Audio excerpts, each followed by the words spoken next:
Rendre les élèves super motivés, ou n'importe quel enfant ou adulte, c'est vraiment important. Puis il y a 4 éléments qu'on peut utiliser, 4 leviers pour augmenter la motivation chez les autres. Ces leviers-là, en fait, c'est le renforcement positif, donner une rétroaction, un feedback, le recadrage, puis des conséquences. Alors, ce sont mes 4 leviers que je peux utiliser. Puis, il y a plein de règles pour utiliser ça de façon optimale. Mais aujourd'hui, je voudrais insister sur un de ces leviers-là, qui est le recadrage. Comme enseignant, souvent, sans même s'en apercevoir, on recadre très souvent. Comme parent, encore plus souvent probablement. Mais c'est quoi exactement un recadrage? La raison pourquoi je vais vous en parler, c'est qu'il est arrivé une situation où je trouve que le recadrage était vraiment impeccable. J'ai demandé aux enfants s'ils savaient c'était quoi des homophones. Et là, Derek a commencé à me répondre par un exemple. Je savais qu'il n'était pas en train de me donner une définition, que c'était un exemple qu'il était en train de me donner, mais je ne voulais pas l'interrompre, puis je voulais le laisser dérouler sa pensée, puis je savais que de toute façon, au bout du compte, j'allais le recadrer, pensant qu'il donnerait juste un exemple. Chaîne, une chaîne en argent est une chaîne comme l'arbre. Fait que un homophone, c'est les mêmes mots, mais ça s'écrit pas pareil. T'as tout compris! Lorsqu'il a terminé, il a donné la définition. Longtemps au début, il a donné un exemple, puis ça arrive très souvent dans la classe que quand je demande une définition, les jeunes donnent un exemple. Fait que c'est un point que je voulais marquer pour tout le monde, pas juste pour Derek. Alors, j'ai repris ça, puis je lui ai dit « Extraordinaire, je suis extrêmement impressionnée par la définition que tu as donnée. Tu as commencé par donner un exemple. » Et c'est ça le recadrage. J'ai pas dit « Là, au début, tu donnais un exemple, ça, c'est pas bon, c'est pas ça que je t'ai demandé. » J'ai remis en valeur, tu as commencé par donner un exemple, ça c'était bien. Après ça, tu as donné une définition impeccable.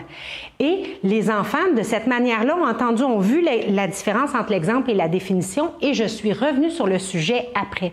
Le recadrage, en fait, c'est simplement d'adopter une nouvelle perspective pour voir quelque chose. Alors, en fait, la perspective, c'est quand il a commencé à répondre, il répondait à côté de la question, mais tout de même, ça faisait du sens ce qu'il disait. Alors, j'ai mis en valeur pour qu'il soit vraiment fier de lui ce qu'il a bien dit. Et j'ai tout de même mentionné qu'au départ, il faisait pas la bonne chose, c'était pas le bon élément qu'il avait mis, mais sans utiliser aucun terme négatif. Alors, il est resté à 100% dans sa fierté puis dans son plaisir d'avoir su définir correctement.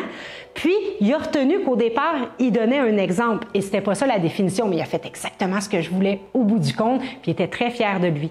Alors, c'est important quand on recadre un enfant, mais même un adulte, de mettre en valeur ce qui a été bien dit, puis ensuite de venir rajouter ce qui n'a pas été bien dit, mais d'une façon la plus positive possible.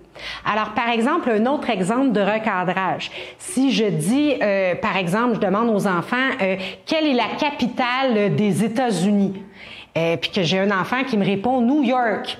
Je peux lui dire erreur, c'est une erreur, ce n'est pas la bonne réponse. Et là, souvent, comme ça cause une émotion, parce qu'il est sûr qu'il s'est trompé, ça imprime la mauvaise réponse dans son cerveau. C'est pas ça que je veux faire. Alors, l'outil recadrage est beaucoup plus efficace.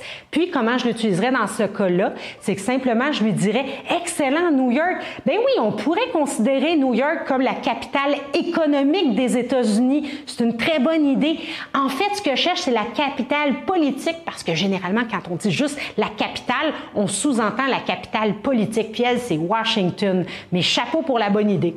Alors là, j'ai recadré, j'ai donné la bonne réponse et je n'ai pas imprimé d'émotion sur la mauvaise. Et l'enfant a tout de même compris qu'il a fait un essai qui n'était pas le bon et après ça, il a la bonne réponse tout simplement.